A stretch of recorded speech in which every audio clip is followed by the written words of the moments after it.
Good morning, boys and girls. So we are on to chapter 11 and Number the Stars. Um, where they last left, remember they had that fake funeral for the great Aunt Bertie, and that's where we left. So here we go, chapter 11. We will see you again soon, Peter. Will we see you again soon, Peter? Anne-Marie blinked. Across the dark room, she saw Ellen too, peering into the narrow wooden box in surprise. There was no one in the casket at all. Instead, it seemed to be stuffed with folded blankets and articles of clothing.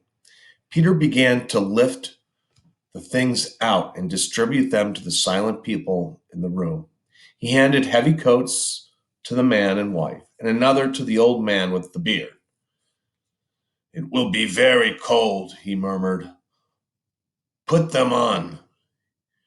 He found a thick sweater for Mrs. Rosen and a woolen jacket for Ellen's father.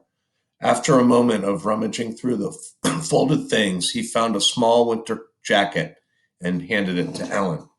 Anne-Marie watched as Ellen took the jacket in her arms and looked at it. It was patched and worn. It was true that there had been few new clothes for anyone during the recent years, but still, Ellen's mother had always managed to make clothes for her daughter, often using old things that she was able to take apart and refashion in a way that made them seem brand new. Never had Ellen worn anything so shabby and old, but she put it on, pulled it around her, and buttoned the mismatched buttons. Peter, his arms full of the odd pieces of clothing, looked toward the silent people with the infant. "I'm sorry," he said to them. "There's nothing for a baby." "I'll find something," Mamma said quickly. "The baby must be warm."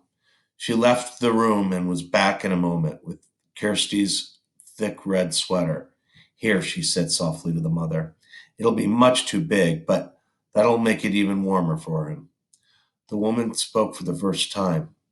"Her," she whispered. "She's a girl. Her name is Rachel."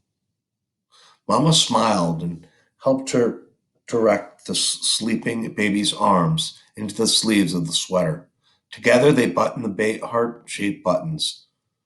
How Kirsty loved that sweater with its heart buttons until the tiny child was completely encased in the warm red wool. Her eyelids fluttered, but she didn't wake.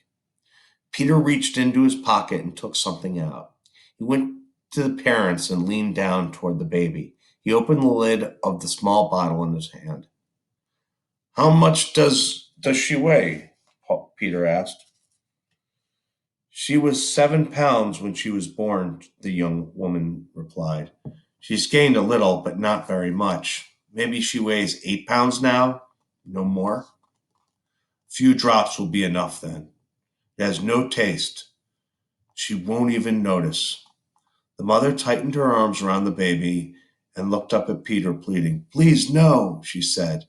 "She always sleeps all night. Please, she doesn't need it. I promise she won't cry." Peter's voice was firm. "We can't take a chance," he said.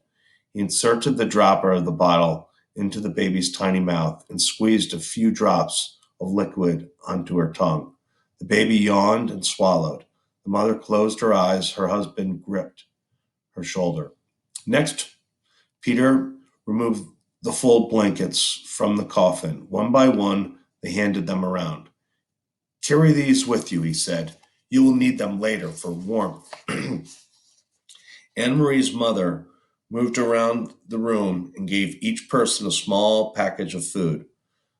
The cheese and bread and apples that Anne-Marie had helped her prepare in the kitchen hours before.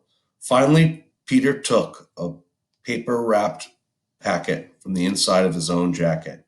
He looked around the room as the assembled people now dressed in the bulky winter clothing, and then motioned to Mr. Rosen, who followed him to the hall. Anne-Marie could overhear their conversation. "Mr. Rosen," Peter said, "I must get this to Henrik, but I must not see him. I'm going to take the others only on I'm only going to take the others only to the harbor, and they will go on to the boat alone. I want you to deliver this without fail. It is of great importance. There was a moment of silence in the hall, and Anne-Marie knew what Peter must be giving why. And Anne-Marie knew that Peter must be giving the packet to Mr. Rosen. Anne-Marie could see it protruding from Mr. Rosen's pocket when he returned to the room and sat down again. She could see, too, that Mr. Rosen had a puzzled look. He didn't know what the packet contained. He hadn't asked. It was one more time Anne-Marie realized when they protected one another by not telling. Mr. Rosen knew he might be frightened. Mr. Rosen knew he might be in danger. So he hadn't asked, and Peter hadn't explained. Now, Peter said, looking at his watch, I will lead the first group. You, and you. He gestured to the old man and the youngest people with their baby. Inga, he said. Anne-Marie realized that it was the first time that she had heard Peter Nielsen call her mother by her first name. Before it had always been Mrs. Johansson, or in the olden days during the excitement of their engagement to Lise, it had been occasionally Mama. Now it was Inga. It was as if he had moved beyond his own youth and had taken the place in the world of adults. Her mother nodded and waited for his instructions. You wait 20 minutes and then bring the Rosens. Don't come sooner. We must separate on the path so there is less chance of being spotted. Mrs. Johansson nodded again. Come directly back to the house after you've seen the Rosens safely, to Henrik. Stay in the shadows and on the back path. You know that, of course. By the time you get the Rosens to the boat, Peter went on, I'll be gone. As soon as I deliver my group, I must move on. There is other work to be done tonight. He turned to Anne-Marie. So I will say goodbye to you now. Anne-Marie went to him, gave him a hug. But we will see you again soon, she asked. I hope so, Peter said. Very soon. Don't grow much more, or you'll be taller than I am, little long legs. Anne-Marie smiled, but Peter's comment was no longer the light-hearted fun of the past. It was only a brief gasp at something that had gone. Peter kissed Mama wordlessly. Then he wished the Rosens Godspeed, and he led the others through the door. Mama, Anne-Marie, and the Rosens sat in the silence. There was a slight commotion outside the door, and Mama went quickly to look out. In a moment, she was back. It's all right, she said, in response to their looks. The old man stumbled, but Peter helped him up. He didn't seem to be hurt. Maybe just his pride, she added, smiling a bit. It was an odd word, pride. Emery looked at the Rosens sitting there, wearing the ill-fitting clothing, holding ragged blankets folded in their arms, their face drawn and tired. She remembered the earlier, happier times. Mrs. Rosen has here kneaded comb and covered, lighting the Sabbath candles, saying the ancient prayer. Mr. Rosen, sitting in the big chair in the living room, studying his thick books, correcting papers, adjusting his glasses, looking up now and then to complain good-naturedly about the lack of decent light. She remembered Ellen in the school play, moving confidently across the stage, her gestures sure, her voice clear. All these things, these sources of pride,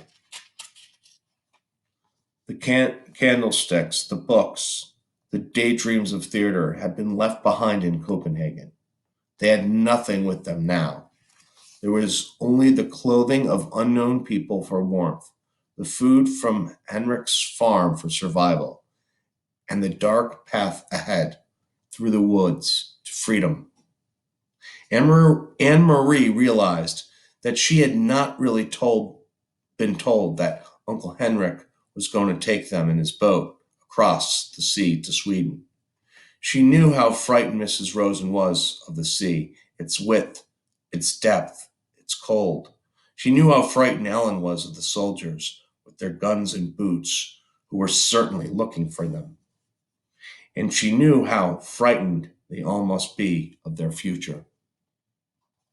But their shoulders were as straight as they had been in the past, in the classroom, on the stage, or at the Sabbath table.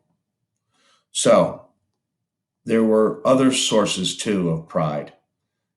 They had not left everything behind. All right, so that was chapter 11. Next one, chapter 12 is where was Mama? Real quickly, there are questions that are due by the end of school day, so should be getting on those if you have not already completed those. And that was on chapters 9 and 10. Okay? All right. Have a great day.